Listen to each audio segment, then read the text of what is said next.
Hello and welcome to JK maths. I hope आप सब लोग अपने घरों पे सेफ होंगे, सुरक्षित होंगे।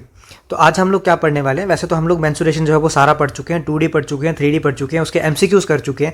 लेकिन कुछ एक्स्ट्रा पार्ट थोड़ा सा हमारा बचा हुआ था जो कि सिर्फ और सिर्फ मेंशन है जेके पीएसआई एनटी के सिलेबस में। पर्टिकुलरली मेंशन है जेके पीएसआई में कि प्रिज्म और पिरामिड, ठीक है। वैसे तो बाकियों में मेंशन नहीं है, लेकिन एनटी में भी कई बार प्रिज्म का क्वेश्चन पूछ लिया जाता है और बाकी एग्जाम्स होते हैं उसमें भी प्रिज्म पूछ लिया जाता है। लेकिन पिरामिड जो है वो जेके पीएसआई में स्पेशली मेंशनड है। तो कुछ लोगों की डिमांड थी कि सर वो भी एक एक्स्ट्रा पार्ट जो है वो करवा दो, ठीक है। तो आज मैं वही पार्ट करवाने वाला हूँ। स्पेशली देखा जाए तो वैसे ये जेके पीएसआई और एनटी के लिए, लेकिन आप लोग भी देख सकते हो ऐसा पढ़ाई है, कुछ आपका एक्स्ट्रा तो जाएगा नहीं, ठीक है, कुछ समझ ही आएगा।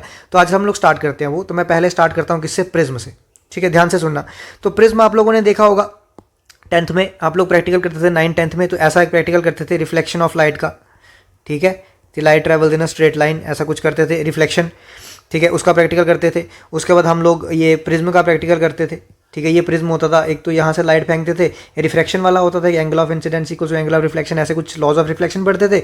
और दूसरा यहाँ पे ये देखते थे कि white light consist of 7 lights. तो इस तरीके से हम लोग प्रैक्टिकल करते थे। ये दोनों क्या थे? प्रिज्म।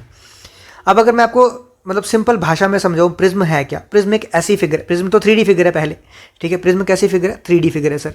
प्रिज्म कैसी फिगर है? प्रिज्म एक ऐसी फिगर है जिसमें क्या होता है, नीचे वाला सरफेस और ऊपर वाला सरफेस सेम होता है, ठीक है। क्या होता है? नीचे मतलब बेस वाला सरफेस, बॉटम वाला और टॉप वाला सरफेस क्या होगा? सेम होगा। अगर नीचे स्क्वायर है तो ऊपर भी क्या होगा? स्क्वायर होगा। वो क्या होगा? हमारा प्रिज्म वाला फिगर। और उसको जोड़ दिया जाएगा, मतलब ये ऊपर वाली साइड से जोड़ दी जाएगी, ये नीचे वाली से, ये नीचे वाली इस वाली नीचे से, और ये ऊपर वाली से। जब इसको जोड़ दिया जाएगा तो हमारी जो फिगर बनेगी उसको हम बोलेंगे प्रिज्म, ठीक है। जैसे मैं यहाँ पे आपको थोड़ा सा बताता हूँ। जैसे ये मैंने नीचे क्या बनाई? हेक्सागन बनाया, ठीक है। ऊपर क्या है? सेम होना चाहिए प्रिज्म के केस में, तो ऊपर भी क्या है? हमारा हेक्सागन है। तो जब मैं उसको पर्टिकुलर रिस्पेक्टिव साइड्स को जोड़ दूंगा तो क्या बनेगा? मेरा हेक्सागनल प्रिज्म बन जाएगा। सिमिलरली अगर मैं यहाँ पे लेता हूँ एक ट्रायंगल, सपोज मैंने ये ट्रायंगल ले ली। सिमिलर ट्रायंगल मैंने क्या कर दी, इसको मैंने ऊपर लेके ऐसे जोड़ दिया, ठीक है। तो ये मेरा क्या बन गया? ये मेरा ट्रायंगुलर प्रिज्म बन गया, क्योंकि मेरा बेस क्या है? ट्रायंगल, और टॉप क्या है? वो भी ट्रायंगल। तो क्या बन गया? ये ट्रायंगुलर प्रिज्म। सिमिलरली अगर मैं नीचे क्या ले लूंगा, सपोज करो मैं नीचे मैं क्या ले लेता हूँ, यहाँ पे स्क्वायर ले लेता हूँ। तो जब मैं इसको इससे जोड़ूंगा, इस ऊपर वाली को ऊपर वाली से जोड़ूंगा, ये नीचे वाली को नीचे वाली से, ये साइड वाली को साइड वाली से, तो ये मेरा जो क्या बन जाएगा? ये मेरा बन जाएगा स्क्वायर प्रिज्म, ठीक है। ये मेरा बन जाएगा ट्रायंगुलर प्रिज्म, ये मेरा बन जाएगा हेक्सागनल प्रिज्म। तो आपको आई होप ये समझ आ गई होगी कि प्रिज्म है क्या। अगर आपको इतना समझ आ गया, अब मेरे को बताओ कि 2D में हमने क्या पढ़ा था? 2D में हमने सिलेंडर पढ़ा था। सिलेंडर कैसा होता था? इस तरीके से होता था। अब ध्यान से सुनना मेरी बात, सारी की सारी चीजें सिलेंडर से क्लियर हो जाएंगी। प्रिज्म आपका 4-5 मिनट में आपका प्रिज्म ऐसा खत्म हो जाएगा कि आपको लगेगा कि हम पता नहीं क्या पढ़ रहे थे प्रिज्म में। प्रिज्म तो इतना आसान था। सबसे आसान अगर मेंसुरेशन में कुछ है तो वो प्रिज्म है। देखो ध्यान से, ये हम पढ़ रहे थे, ये क्या पढ़ रहे थे सर? 2D में तो उसको सिलेंडर बोलते थे। तो इसका भी बॉटम एरिया और टॉप एरिया क्या सेम है? हाँ सर, सर्कुलर है बॉटम एरिया भी, तो टॉप एरिया क्या है? सर्कुलर है। और इसको भी जब हम जोड़ दें तो इसको भी मैं क्या बोल सकता हूँ? प्रिज्म। लेकिन ये प्रिज्म है नहीं, मैं फिर से बोल रहा हूँ, ये सिर्फ हमको रिलेट करने के लिए, ताकि हम सारे के सारे फार्मूलाज जो हैं वो रिलेट कर सकें। तो इसको भी हम क्या बोल सकते हैं? प्रिज्म बोल सकते हैं, ठीक है। इतना समझ आ गया। इसका मतलब जब भी प्रिज्म का क्वेश्चन आए, प्रिज्म मतलब सिलेंडर, बस खत्म, प्रिज्म खत्म हो गया। सर आप ऐसा ही बोलते हो हर बार, तो मैं बता रहा हूं ना आपको, 2 मिनट रुको, देखो आपका कैसा खत्म होता है प्रिज्म। तो इतना समझ आ गया आपको क्या बोला मैंने, कि प्रिज्म मतलब सिलेंडर, बस इतना याद रखना। एक्चुअल में नहीं है, फिर बोल रहा हूं, ऐसा मत आ जाना वीडियो के नीचे कि सर ये क्या बोल दिया, गलत बता दिया आपने, ठीक है। सिर्फ क्वेश्चन सॉल्व करने के लिए प्रिज्म मतलब सिलेंडर, बस क्वेश्चन आपका खत्म। कैसे? मैं बताता हूँ, सुनो। अब मैं आपको यहाँ पे एक एग्जाम्पल लेके बताता हूँ पहले, ठीक है। अब सपोज करो ये मेरे पास एक प्रिज्म है, हाँ सर ठीक है। अब आपने बताया, आपको हमको थोड़ा आइडिया हो गया कि ये प्रिज्म है। इसका मतलब ये हुआ कि जैसे इसकी नीचे वाली सरफेस है वैसा ही ऊपर वाला होगा। जैसा एरिया, जैसे ये ट्रायंगुलर है नीचे, इसका मतलब ऊपर भी ट्रायंगुलर। सर ऊपर तो दिख नहीं रहा, तो ये पीछे वाली साइड होगी ना, बैक साइड पे आपको जो दिख नहीं रही है, तो ये क्या होगी? ये भी एक ट्रायंगल होगी। हाँ सर ठीक है, मान गए। इसका मतलब सर 2 ऊपर ट्रायंगल होगी, तो उसको क्या बोलेंगे? सर ट्रायंगुलर प्रिज्म बोलेंगे। हाँ सर ठीक है, मान गए। ये भी मान गए, मान लेते हैं, आप बोल रहे हो तो मान लेते हैं। अब ध्यान से देखना, ध्यान से सुनना मेरी बात। अब मैं मान लेता हूँ ये नीचे ट्रायंगल है, ये मैं मान लेता हूँ ट्रायंगल की साइड ए है, ये मैं मान लेता हूँ ट्रायंगल की साइड बी है। कौन सी वाली सर? ये वाली ट्रायंगल की। और ये क्या है? सी। और ये क्या है? ये हाइट, ये भी हाइट, ये भी हाइट, क्योंकि सेम ही हाइट है ना, ठीक है। एक ही जगह पे होगा, ये एक ही हाइट होगी, तभी तो यहाँ ट्रायंगल बनेगी, नहीं तो कुछ और बन जाएगा। ठीक है, सेम फिगर होती है ये वाली भी और ये वाली ट्रायंगल क्या होती है, सेम होती है, और सेम कभी तभी बन सकती है जब एच क्या होगा, सेम होगा। इतना समझ आ चुका है आपको। तो ये क्या बन गई, हाइट बन गई। ये हाइट लिख देता हूँ, ये भी हाइट लिख देता हूँ। अब ध्यान से सुनो, अब मुझे आपको इतना ही समझाना था प्रिज्म। अब प्रिज्म के जितने भी फॉर्मूले हैं, जितने आप रटते हो, जितने टीचर्स रटवाते हैं, मैं आपको रटवाऊंगा नहीं। देखो अब कैसे आते हैं अपने आप। सबसे पहला फॉर्मूला आता है जी कर्व्ड सरफेस एरिया का। ध्यान से सुनना, सबसे पहला किसका फार्मूला आता है, कर्व्ड सरफेस एरिया का। तो हम फार्मूले किसके पढ़ेंगे, प्रिज्म के? नहीं सर, हम किसके पढ़ेंगे, सिलेंडर के। सर क्यों, अभी बताऊंगा। मैं कुछ भी कर रहा हूँ उस पर मेरे पे विश्वास रखो, 2-4 मिनट सुन लिया करो, उसके बाद ऑटोमेटिकली आपको क्लियर हो जाएगा कि ये क्यों ऐसे बोल रहा था। देखो क्या बोला मैंने, कर्व्ड सरफेस एरिया। मैंने क्या लिखा, curved surface area of cylinder लिखा मैंने। अगर आपको याद हो तो आपको पता होगा curved surface area of cylinder होता है 2πr/h। ठीक है, हाँ सर मुझे याद था।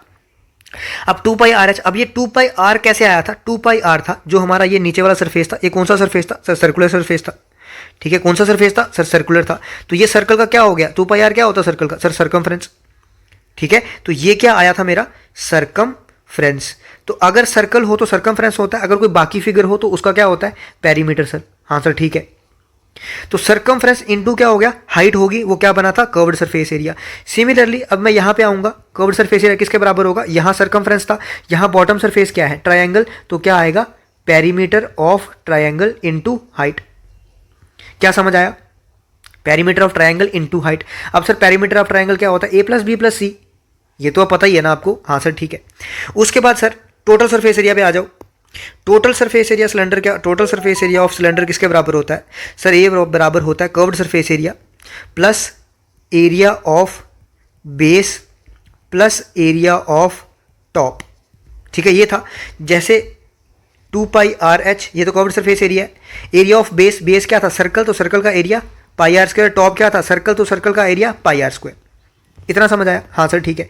अब यहां पे टोटल सरफेस एरिया किसके बराबर, क्या बोला, curved surface area plus 2 times छोड़ो फिर कंफ्यूज हो जाओगे, area of top surface plus area of bottom surface. मानते हो इतना, हाँ सर मानते हैं। तो कर्व्ड सरफेस एरिया मैंने क्या बोला, पेरीमीटर इनटू हाइट, तो मैं यहाँ पे लिख लेता हूँ perimeter into height plus area of top surface. Top surface अगर तो ये ट्रायंगल है तो एरिया ऑफ ट्रायंगल प्लस दोबारा से एरिया ऑफ ट्रायंगल। इतना समझ गए, इतना समझे तो आगे बढ़ो। अभी देखना, आप अभी भी आपको लग रहा होगा कि शायद मुझे समझ नहीं आ रहा है, लेकिन ध्यान से आप एक बार मेरे को कंप्लीट करने दो, 1 मिनट और लगेगा। कंप्लीट होने के बाद देखो किस तरह से आपको याद होता है। अभी देखो तीसरा क्या आ गया इसका फार्मूला, तीसरा होता है वॉल्यूम का फार्मूला। तो सर वॉल्यूम होता है इसका πr² इंटू एच। अब ये πr² क्या है सर, एरिया। एरिया किसका, जो एरिया बेस था, क्योंकि बेस क्या था, सर्कल, तो ये सर्कल का एरिया है, इंटू क्या हो गया, हाइट। अब यहां पे भी सर वॉल्यूम क्या होगा, क्या यहां पे भी volume area of base into height होगा, बिल्कुल सही। एरिया ऑफ बेस मतलब area of triangle into height. ठीक है, तो हो गया वॉल्यूम भी कंप्लीट। तो जो सिलेंडर था वही हमारा क्या था, प्रिज्म। बस इतना याद रखा अगर आपने, तो आपका सारा का सारा क्वेश्चन हो गया। अब फिर से एक बार देखो इसको ध्यान से, चलो सुनो। देखो आपके लिए मैंने एक यहां पे डब्बा बना दिया। अब बताता हूं, कर्व्ड सरफेस एरिया सिलेंडर किसके बराबर था सर, 2πr इंटू एच। ठीक है, total surface area of cylinder किसके बराबर था, कर्व्ड सरफेस एरिया मतलब 2πr/h, तो मुझे लिखना ही लिखना है, plus 2 times area of base लिख सकता हूं। क्यों, क्योंकि बेस और टॉप क्या थे, सेम ही थे, तो 2 टाइम्स लिख सकता हूं उसको। वॉल्यूम क्या था, πr² इंटू एच था। अब ध्यान से देखो, ये 2πr क्या था, सरकमफ्रेंस।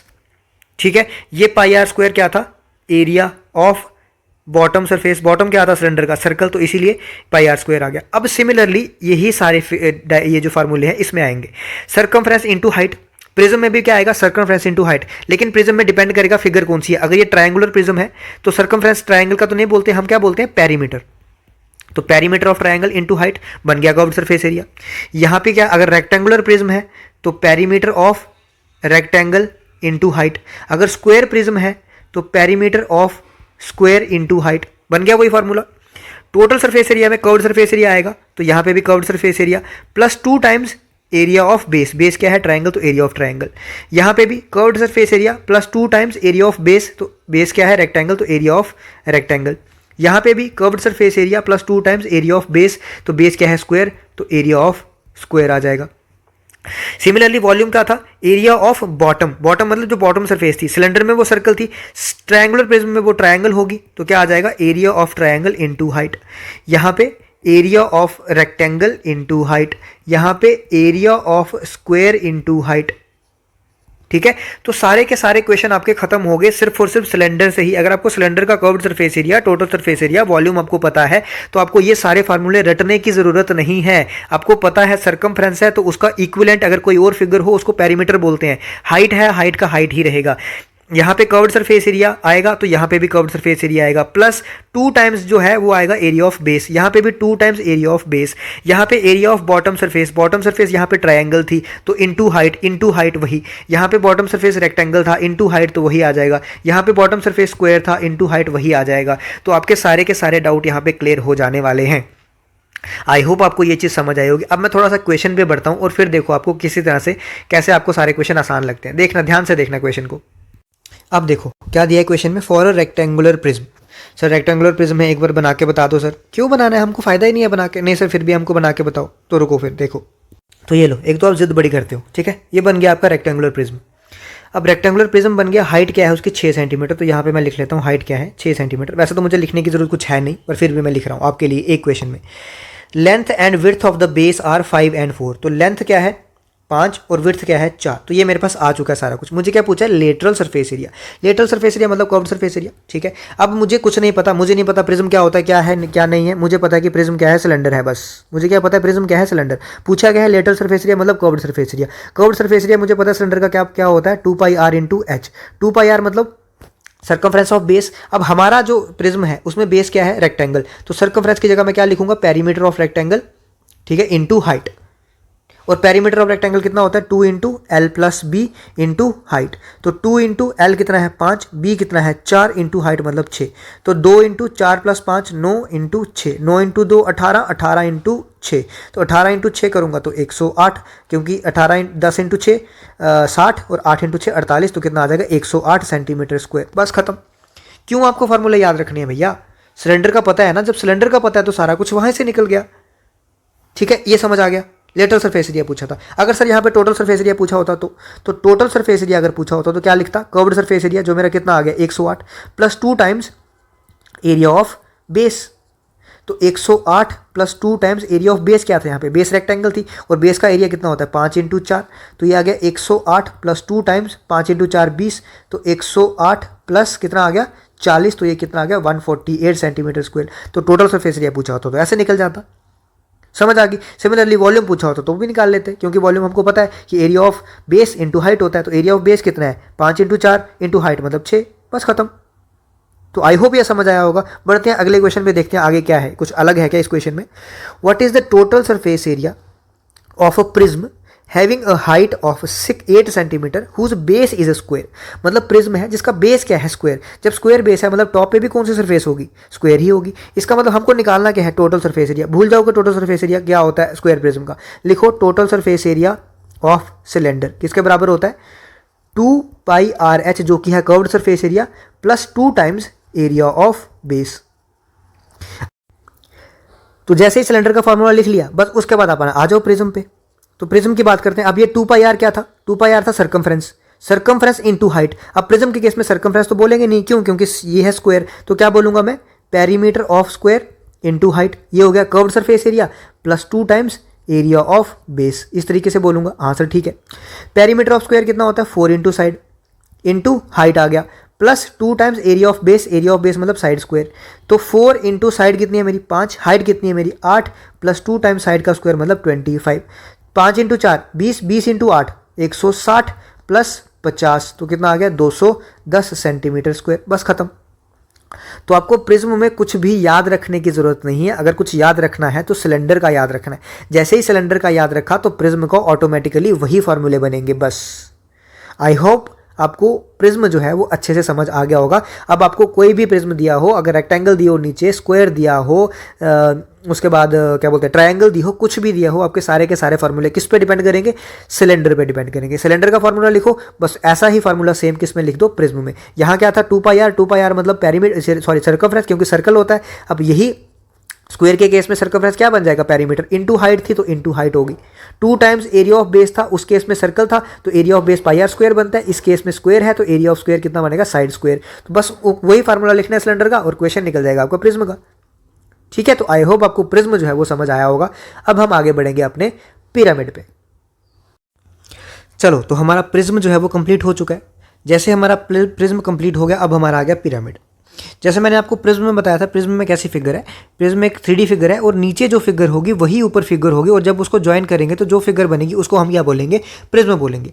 सिमिलरली जब मैं पिरामिड की बात करता हूँ, पिरामिड में भी ऐसे क्या है, नीचे एक फिगर होगी, ठीक है, पिरामिड में भी क्या होगा, नीचे एक फिगर होगी, लेकिन ऊपर जो है फिगर नहीं होगी, ऊपर एक पॉइंट है सपोज, ठीक है। उस पॉइंट से जब मैं इस सबको क्या करता हूँ, ज्वाइन करता हूँ, तो जो मेरी फिगर बनती है उसको मैं क्या बोलता हूँ, पिरामिड।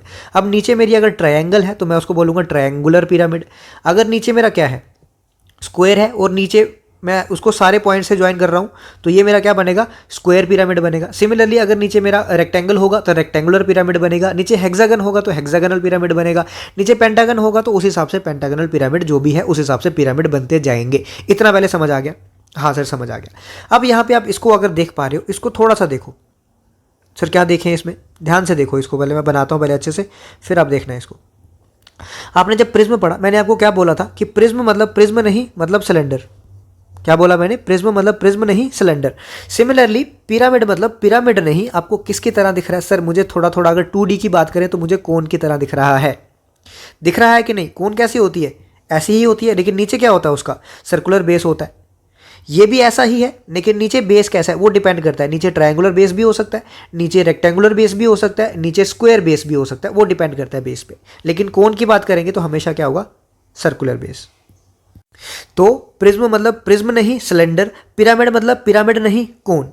तो वहां पे प्रिज्म में जो सिलेंडर के फार्मूले यूज हुए थे, सिमिलरली पिरामिड में वो कोन के फार्मूले यूज होंगे। बस ये भी खत्म हो गया आराम से। देखो ना आप ध्यान से देखो, मैंने अच्छे से आपके लिए कोन बना दिया। अब कोन में आपको अगर याद हो, कर्व्ड सरफेस एरिया, हाँ सर मैं तो भूल चुका हूँ, तो एक बार फिर से रिवाइज करो। कर्व्ड सरफेस एरिया किसके बराबर होता था, पाई आर एल के बराबर, ठीक है। अब ध्यान से सुनना मैं क्या बोलने जा रहा हूँ यहाँ पे, बिल्कुल ध्यान से सुनना। क्या मैं इसको ऐसा लिख सकता हूँ, 1/2 2 पाई आर इंटू एल? हाँ सर, लिख तो सकते हो। क्यों सर? क्योंकि यहाँ से 2 और 2 कैंसिल हो जाएगा, बचेगा तो वही पाई आर एल। बट सर आपने ऐसा लिखा क्यों? मैंने इसलिए लिखा क्योंकि मैं इसको क्या लिख सकता हूँ, 1/2। अब मैं 2 पाई आर को क्या लिख सकता हूँ, सर्कमफ्रेंस, मतलब जो भी मेरा क्या था, बेस एरिया था, उसका मैं क्या लिख सकता हूँ, सर्कमफ्रेंस, सर्कल के केस में। और पेरीमीटर लिख सकता हूँ इंटू एल। एल क्या है, मेरी स्लांट हाइट, ठीक है। सिमिलरली जब मैं पिरामिड में बढ़ूंगा तो मैं क्या लिखूंगा, 1/2 पेरीमीटर इंटू एल। पिरामिड में भी ऐसा ही लिखूंगा, ये मैं सिर्फ कोन का बता रहा हूँ। अब टोटल सरफेस एरिया की बात करूँ तो क्या आता है, curved surface area plus area of base. Similarly जब पिरामिड में जाओगे तब भी क्या लिखोगे, curved surface area plus area of base. रटने की जरूरत नहीं है, एरिया ऑफ बेस क्या होगा, कर्व्ड सरफेस एरिया क्या होता है, वो फिगर के हिसाब से हम लोग चेंज करते जाएंगे, ठीक है। सिमिलरली वॉल्यूम क्या होता है, 1/3 पाई आर स्क्वायर इंटू एच। अब यहाँ पे पाई आर स्क्वायर किसके बराबर है, एरिया ऑफ बेस, क्योंकि बेस क्या था इस केस में, सर्कल, तो ये एरिया ऑफ क्या है, सर्कल। सिमिलरली जब मैं पिरामिड के केस में जाऊंगा मैं यही लिखूंगा, 1/3 एरिया ऑफ बेस, जो भी होगा। अगर रेक्टेंगुलर बेस होगा तो एरिया ऑफ रेक्टेंगल, अगर ट्रायंगुलर बेस है तो एरिया ऑफ ट्रायंगल, अगर स्क्वायर बेस है तो area of square into height. तो यही फॉर्मूले जो कोन में होंगे वही फॉर्मूले मेरे जाके पिरामिड में चले जाए। अब देखो, अगर आपको ये समझ आ गया ना कि पिरामिड मतलब कोन, इसका मतलब जो भी कोन के फार्मूले हैं वही हमारे पिरामिड में लगेंगे, ठीक है। अब कोन के फार्मूले आपको पता है, अब यही फार्मूले मैं क्या करता हूँ, आपको पिरामिड में लगा के बताता हूँ, ठीक है। अब मैं क्या करता हूँ, इस फार्मूले को पहले कॉपी कर लेता हूँ।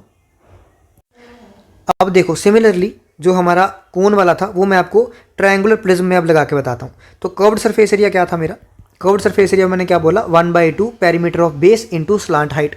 तो यहाँ पे भी क्या लिखूंगा, 1/2 पेरीमीटर ऑफ बेस। अब यहाँ पे बेस क्या है, अगर ट्रायंगुलर है तो इसका मतलब perimeter of triangle into L, मतलब स्लांट हाइट थी यहाँ पे भी एल होगा स्लांट हाइट। लेकिन यहाँ पे सिर्फ एक डिफरेंस है, स्लांट हाइट जो होती है वो होती है यहाँ से लेके जब हम यहाँ पे ड्रॉ करते हैं एक, ठीक है, यहाँ पे और 90 डिग्री पे, उसको हम बोलते हैं स्लांट हाइट। बस ये डिफरेंस होगा यहाँ पे, बाकी सबका सब सेम रहेगा, ठीक है। 1/2 perimeter of rectangle into slant height. अब रेक्टेंगल क्यों आया यहाँ पे, क्योंकि इसका बेस क्या था, रेक्टेंगुलर। वहाँ पे सर्कल क्यों आता था, क्योंकि कोन का बेस क्या होता है, सर्कुलर। सिमिलरली बात करें टोटल सरफेस एरिया की, तो टोटल सरफेस एरिया में कर्व्ड सरफेस एरिया आता है प्लस एरिया ऑफ बेस। यहाँ पे एरिया ऑफ बेस सर्कल होता है तो पाई आर स्क्वायर आता है, यहाँ पे आएगा एरिया ऑफ ट्रायंगल। क्यों, क्योंकि ट्रायंगुलर बेस है। सिमिलरली वॉल्यूम की बात करूँ तो वॉल्यूम किसके बराबर होता है, 1/3 पाई आर स्क्वायर एच, तो 1/3 वैसा का वैसा रहेगा। अब पाई आर स्क्वायर क्यों आता है? क्योंकि यहाँ पे area of base, area of base cone में क्या होता है? सर्कल। यहाँ पे एरिया ऑफ बेस क्या है? ट्रायंगल। तो यहाँ पे आएगा area of triangle into height. ठीक है, अब हाइट क्या होगी? यहाँ पे हाइट जो होती है, यहाँ से हाइट आप देखो कोने से लेके बीचों बीच जब हम ड्रॉ करते हैं तो वो क्या होती है? हमारी हाइट। वैसे यहाँ से लेके यहाँ पे हम क्या करेंगे? बीचों बीच अगर मैं एक ड्रॉ करूँ तो उसको क्या बोलूँगा? हाइट। तो यहाँ पे एक हाइट होगी, एच होगी। ये क्वेश्चन में आपको दिया होगा कि स्लांट हाइट इतनी है और हाइट आपकी इतनी है। ठीक है, तो वो मेरी हाइट हो जाएगी। तो फार्मूले जो कोन के थे वही मेरे कहाँ यूज़ हो रहे हैं? पिरामिड में। जो मेरे फार्मूले सिलेंडर के थे वो मेरे कहाँ यूज़ हो रहे हैं? प्रिज्म में। तो मतलब प्रिज्म मतलब सिलेंडर, पिरामिड मतलब कोन। बस इतना अगर आपको याद है तो आपको ऑटोमेटिकली कोई भी फार्मूला याद रखने की जरूरत नहीं है। जैसे आप रटते हो ना कि वॉल्यूम ऑफ पिरामिड क्या हो रहा है, क्या होता है? 1/3 into base into height, area of base into height, ये आप रटते हो। ठीक है, लेकिन आपको रटने की जरूरत नहीं है क्योंकि आपको पता है 1/3 पाई आर स्क्वायर एच क्या होता है? वॉल्यूम किसका? कोन का। तो यही 1/3 वैसा ही रहेगा। यहाँ पे पाई आर स्क्वायर इसलिए आता है क्योंकि एरिया ऑफ क्या था? सर्कल। यहाँ पे एरिया ऑफ जो भी होगा नीचे, स्क्वायर होगा तो स्क्वायर आएगा, रेक्टेंगल होगा तो रेक्टेंगल आएगा, ट्रायंगल है तो ट्रायंगल आएगा, मल्टीप्लाई बाय हाइट होता है तो मल्टीप्लाई बाय यहाँ पे भी हाइट होगा। ठीक है, तो रटने की कोई भी ज़रूरत नहीं है कोई भी फॉर्मूला। आई होप आपको ये समझ आया होगा। अब मैं आपको एक क्वेश्चन करवा देता हूँ इसके रिलेटेड। वैसे ये पिरामिड जो है वो जनरली पूछा नहीं जाता, प्रिज्म फिर भी पूछ लेते हैं, लेकिन पिरामिड बहुत ही थोड़ा हाई लेवल पेपर होगा तो पूछा जाएगा, बट स्टिल मैं आपको क्वेश्चन एक करवा देता हूँ इसका। अब देखो, मुझे एक क्वेश्चन समझाने के लिए 4 डायग्राम्स बनानी पड़ी। अब अगर आप ध्यान से देखोगे तभी क्वेश्चन समझ आने वाला है। ठीक है, अगर नहीं समझ आता है तो मैं पहले ही बोल रहा हूँ कि क्या करना, इस वाले पिरामिड को छोड़ देना, क्योंकि पिरामिड का क्वेश्चन जो है ज़रूरी नहीं है वो हर एग्जाम में आता है। वो मोस्ट चांसेस तो है, 99% चांसेस हैं कि पिरामिड वाला क्वेश्चन नहीं आता है, प्रिज्म वाला आ जाता है। लेकिन फिर भी आपका आ जाए तो मैं आपको समझा देता हूँ। नहीं समझ आए दूसरी बार देखना, फिर भी नहीं समझ आए, आपको लगे कि बहुत ज़्यादा टफ है तो उसको छोड़ देना। ठीक है, अब ध्यान से सुनो। फिर ऐसा भी नहीं है कि हम लोग डर से समझे ही ना। ठीक है, तो ध्यान से सुनना क्या है। The base of a right pyramid is an equilateral triangle. तो बेस क्या दिया है मुझे? इक्विलेटरल ट्रायंगल दिया है। ठीक है, तो इसका मतलब मेरे पास क्या है? एक इक्विलेटरल ट्रायंगल है। ठीक है, मतलब एक पिरामिड है जिसका बेस क्या है? Equilateral triangle. और एरिया कितना दिया है उसका? 16√3 सेंटीमीटर स्क्वायर। तो पहले तो मुझे पता, सबसे पहले एरिया जब भी दिया होता तो मुझे साइड निकालनी है पहले। ठीक है, एरिया ऑफ इक्विलेटरल, ठीक है, एरिया ऑफ इक्विलेटरल ट्रायंगल किसके बराबर होता है? हमको पता है √3/4 ए का स्क्वायर। तो मतलब मुझे दिया है √3/4 का ए स्क्वायर इक्वल्स टू 16√3, ये मुझे दिया है। √3 गया, ए स्क्वायर इक्वल्स टू 64, तो ए इक्वल्स टू 8। इसका मतलब इक्विलेटरल ट्रायंगल की साइड मेरी कितनी आ चुकी है?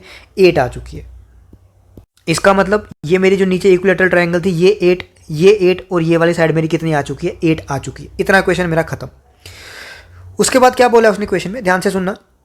If the area of one of the lateral faces is 30 centimetre square. अब यहाँ पे असली क्वेश्चन शुरू होता है। उसने क्या पूछा? एरिया, उसने क्या बोला? Area of one of the lateral faces, one of the lateral faces. ध्यान से सुनना। अभी मैंने आपको ऊपर क्या बताया था कि जब लेटरल सरफेस एरिया हमको निकालना होता है, मतलब कर्व्ड सरफेस एरिया, हम लोग क्या करते हैं? 1/2 पेरीमीटर ऑफ ट्रायंगल, मतलब जो भी बेस होता है, perimeter of base into slant height. अब लेकिन ये है पूरी की पूरी फिगर का, तभी हमने क्या लिया? पूरा पेरीमीटर। उसने एक साइड का बोला है, एक फेस का बोला है, तो पेरीमीटर की जगह मैं उस एक फेस की लेंथ लूंगा। ठीक है, पेरीमीटर की जगह मैं क्या लूंगा? वो एक फेस की जो भी मेजरमेंट होगी। तो लेटरल सरफेस एरिया किसके बराबर होगा? लेटरल सरफेस एरिया मेरा होगा 1/2 इंटू पेरीमीटर ऑफ बेस होता है जब मुझे पूरा लेना होता है, लेकिन उसने क्या बोला? Area of one. तो मतलब वन फेस की, वन फेस मतलब या तो ये वाला ले लो या ये वाला ले लो या ये वाला ले लो, कोई भी ले लो। तो 8 इंटू एल। ठीक है, एल मुझे नहीं पता है तो ये मैंने ले लिया। अब दिया किसके बराबर है? ये 30 equals to 1/2 into 8 into L. तो 2 से गया 4, तो एल से गया 30 डिवाइडेड बाई 4, तो एल आ गया मेरे पास 15/2 मतलब 7.5। ठीक है, तो इसको मैं क्या लिख सकता हूँ? 15/2 भी लिख सकता हूँ। ये मेरे पास आ चुका है एल। इतने तक आपको समझ आया? अगर उसने पूछा होता स्लांट एज तो मेरे पास आ चुका है आंसर एल। अगर उसने पूछा होता इक्वेटरल ट्रायंगल की साइड तो मेरे पास आ चुका है आंसर। ठीक है, इतना मेरे पास आंसर आ चुका है। अब उसने पूछा होता कि टोटल लेटरल सरफेस एरिया, तो ये 1 का था, मैं 3 से मल्टीप्लाई करता तो क्या आ जाता? मेरा total lateral surface area, total figure का आ जाता। लेकिन उसने पूछा क्या है? उसने पूछा मुझे हाइट है। अब मुझे हाइट निकालने के लिए ना जो भी जद्दोजहद करनी पड़ेगी वो सिर्फ हाइट निकालने के लिए करनी पड़ेगी। अब ध्यान से सुनना मेरे कंसेप्ट को, अब देखना ध्यान से। ये मैंने पिरामिड बनाया यहाँ पे, ये पिरामिड है, इतना तो आपको समझ है। अब ये पिरामिड है, ठीक है। अब उसके बाद देखना ध्यान से क्या हुआ। ये मेरा क्या है? ये मैंने क्या बोला था, कोने से लेके जब हम बेस की किसी एक साइड पे लाइन ड्रॉ करते हैं, मतलब परपेंडिकुलर ड्रॉ करते हैं, वो मेरा क्या होता है, स्लांट एज होता है। ठीक है, जिसको एल बोलते हैं, स्लांट एज। ये मैं इस फेस पे भी ड्रॉ कर सकता हूँ, ये मैं इस फेस पे भी ड्रॉ कर सकता हूँ 90 डिग्री, ये मैं इस फेस पे भी ड्रॉ कर सकता हूँ 90 डिग्री, तीनों फेसेस पे ड्रॉ कर सकता हूँ, मेरी मर्जी है। लेकिन इतना कॉम्प्लिकेट मैं क्यों करूँगा, मैंने एक फेस पे ड्रॉ कर दी, तो ये क्या हो गया, स्लांट एज होगी।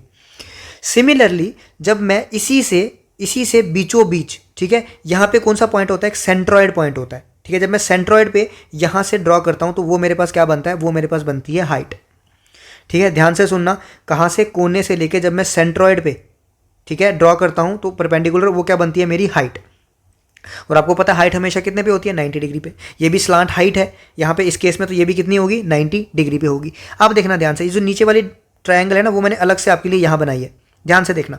तो ये मेरे पास इक्विलेटरल ट्रायंगल थी, इतना मुझे पता है कि ये क्या थी, इक्विलेटरल ट्रायंगल। अब इक्विलेटरल ट्रायंगल में चाहे मैं परपेंडिकुलर बाइसेक्टर बोलूँ, चाहे मैं मीडियन बोलूँ, वो सारे क्या होते हैं, सेम होते हैं। तो इसका मतलब ये एंगल क्या होगा, 90 डिग्री।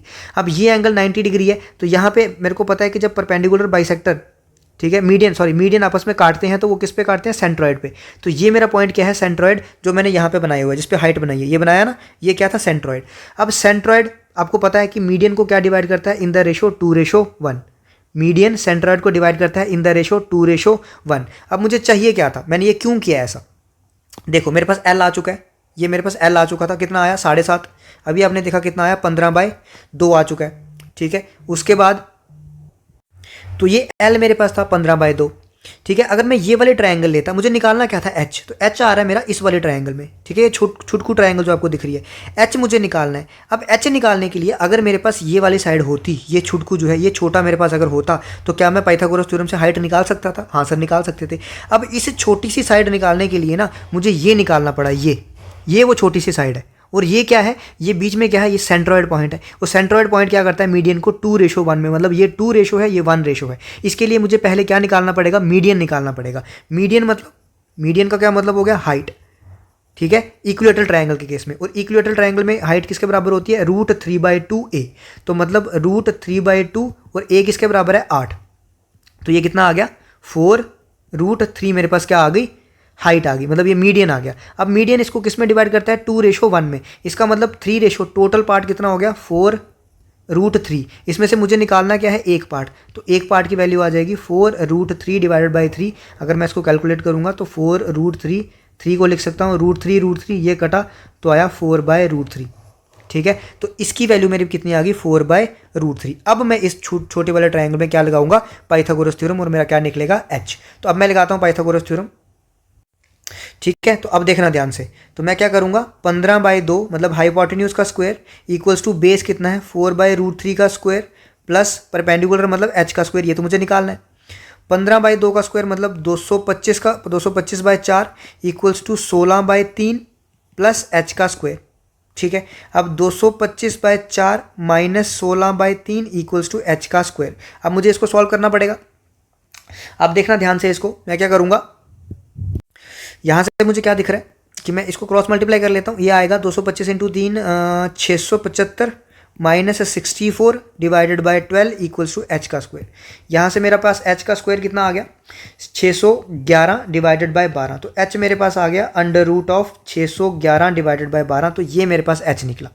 ठीक है, तो क्वेश्चन इसके काफ़ी कॉम्प्लिकेटेड बनते हैं अगर देखा जाए तो, इसीलिए ये वाले क्वेश्चन जो है वो जनरली एग्जाम में नहीं पूछे जाते। अब आपने देखा यहाँ पे कि मुझे सिर्फ क्या निकालना था, मुझे निकालनी थी ये वाली चीज़। ठीक है, पहले तो मुझे क्या निकालना था, पहले मुझे एल निकालना पड़ा। ठीक है, क्यों एल निकालना पड़ा, क्योंकि मुझे एच निकालना था, मुझे ये वाले ट्रायंगल चाहिए थी। अब ये वाले ट्रायंगल के लिए मुझे एल निकालना पड़ा। एल मैंने कैसे निकाला, कर्व्ड सरफेस मुझे उसने दिया था, वहाँ से मैंने क्या निकालनी है, एल।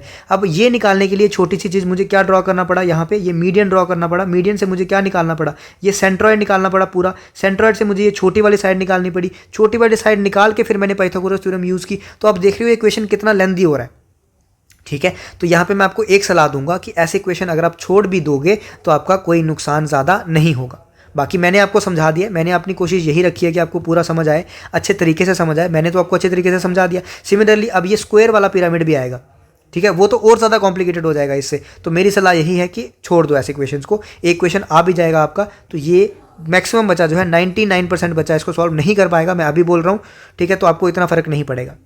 ठीक है, तो अगर नहीं आता तो छोड़ सकते हो, लेकिन आपको ये समझ आ गया तो चांसेस हैं कि आपको यही पिरामिड आ जाए, कौन सा, ट्रायंगल वाला, तो आप आसान से इसको कर सकते हो। ठीक है, तो आई होप आपको समझ आया होगा। ये एक्स्ट्रा पार्ट था जो कि जेके, पीएसआई और एनटी वालों को तो करना ही करना है, बाकी वाले जो है वो प्रिज्म देख सकते हैं, पिरामिड अगर नहीं भी करेंगे तो चलेगा। ठीक है, तो आई होप आपको लेक्चर पसंद आया होगा। पसंद आया है तो आपको क्या करना है, जेके मैथ्स को जाके सब्सक्राइब करना है। ठीक है, और वीडियो को लाइक और शेयर करना, और बाकी मेंसुरेशन के लेक्चर्स के लिए क्या करना है, प्लेलिस्ट पे जाना है और वहाँ पे बना हुआ है मैथ्स और रीजनिंग का प्लेलिस्ट अलग से, वहाँ पे अलग से मेंसुरेशन के चैप्टर मिल जाएंगे, परसेंटेज मिल जाएगा, प्रॉफिट एंड लॉस मिल जाएगा, रेशियो एंड प्रोपोर्शन मिल जाएगा, बाकी सारे चैप्टर जितने भी हम धीरे धीरे करते जा रहे हैं कंप्लीट, और आपको रीजनिंग भी ऐसे मिलती जाएगी। ठीक है, तो आज के लिए इतना रखते हैं, मिलते हैं अगले लेक्चर में। टाटा टाटा बोल रहा हूँ, बाय बाय टाटा।